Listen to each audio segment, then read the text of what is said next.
আলহামদুলিল্লাহ, আল্লাহর নিয়ামত এত ভালো। ভাই আমের দাম এত বেশি কেন অনলাইনে?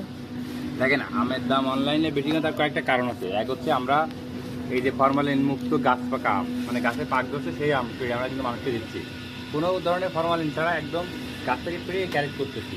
বাজার থেকে যে আমটা আপনারা পাবেন, এটা আমরা দিচ্ছি এক গাছের আম, সে দিয়ে দিচ্ছি আপনাদেরকে। আর বাজারের থেকে যে আমগুলো আপনারা পান, অধিকাংশ আম হচ্ছে বিভিন্ন গাছের তলায় পড়া, ঝড়ে পড়া বিভিন্ন আম পান, ছোটো বড় পান। আমরা হচ্ছে বাছনাই করা বাগান থেকে, একদম গার্ডেন থেকে, গার্ডেন ফ্রেশ আম যেটা বলে। এই আমগুলো কি? এইটা হলো তো মনে করেন অনেক ফাটা আছে, পোকা আছে, এগুলো আমরা বাদ দিয়ে রাখছি। আমরা একই সাইজের আম দিচ্ছি 4-5 কেজি, এবং ফ্রেশ আম, যেটা বাংলাদেশের গার্ডেন ফ্রেশ আম ছাড়া কেউ দিতে পারবে না। বাজার থেকে আম নিয়ে কখনো বাজারের আমের দাম কম। আমার কাছ থেকে ভালো আম খেতে হলে আপনাকে এই বাগান থেকে ফ্রেশ বাছনাই করা আম খেতে হবে, দাম বেশি পড়বে।